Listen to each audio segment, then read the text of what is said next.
But let's go over to somebody who is talented in multimedia, Mr. Rubadiri Victor, and we are going to talk about the impact that Raymond Choo would have had on theatre, and also how we can use art as a crime-fighting tool, given the spate of murders over the last few days. There was a major shooting incident at West Moorings KFC last night. One person died, 4 people said to be injured. Just before that, we had 7 murders in 24 hours. What is really happening and how can we help? Rubadiri, good morning and welcome.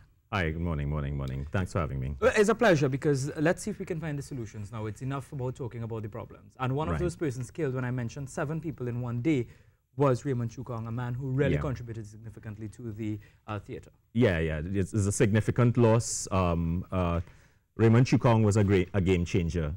He transformed the theatre. You could say, basically, there are 2 generations of theatre practitioners who've been able to live by theatre, by that craft, because of the intervention that Raymond did. So he revolutionized the theatre by making the comedic form, the fast form, bedroom fast form, a serious economic unit. He was able to monetize the middle class, bring that form to the middle class at a time when there was a crisis in the theatre. Queen's Hall had closed down, Little Carib had closed down, and all there was the Central Bank Auditorium. And it meant a limitation in terms of space and those things. Raymond took that limitation and transformed that moment by creating that particular form of theatre, brought money to it, brought a professionalization of every single input into it. Everybody, and he was generous in terms of training people and passing on the craft and those kinds of things. So he brought millions of dollars into the theatre. 2 generations of people have him to thank for their livelihoods. Yeah, and he was, well, from what we understand, was stabbed several times. Yeah. Now, you were talking about using art as a way to help reduce the crime. Yeah, the thing is that we know that internationally, the kinds of interventions that have worked in the press communities and all over the place and things, those kinds of things that have worked. And Trinidad, for some reason, refuses to engage those kinds of things. So we know that art is therapeutic. We know that art can be used in that kind of way. We know that there are spaces on a macro level and a micro level. So let's say on a macro level, there are cities like Medellin, which were murder capitals of the world, drug capital, gang capitals of the world, and those kinds of things. There was a particular mayor called Mayor Fajardo in Medellin.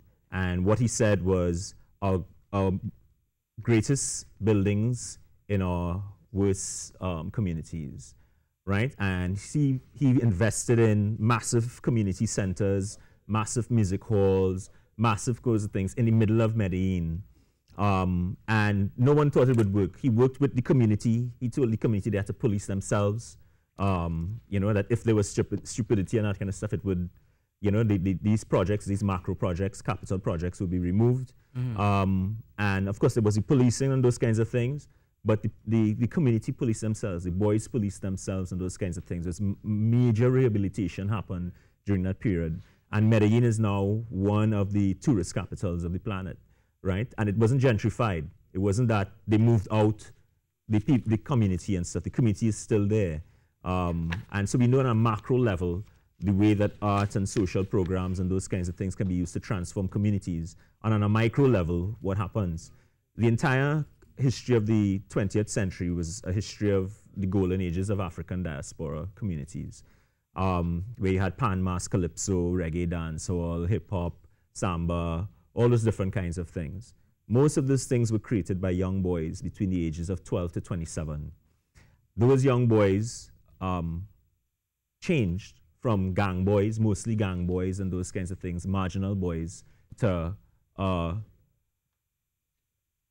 artists, inventors, to all kinds of social architects and those kinds of things, just from the power of the music, right? Transformed entire generations and those kinds of things. It transformed economies, it transformed all those kinds of things, trillion-dollar economies and stuff formed by the interventions of boys, these boys who were once gang boys. So the Biggie Smalls and the Jay-Z's and the... I mean, it's a conversation that we can have, but is there an event coming up?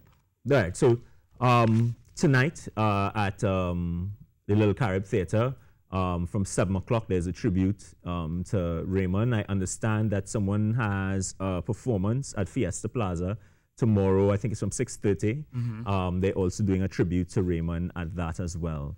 Right? Well, so a lot to look forward to. What we want to do is that artists want to make a call to the Minister of National Security and the Commissioner of Police to sit down with the artists and progressive NGO movement to discuss an intervention in the crime situation that is above and beyond policing.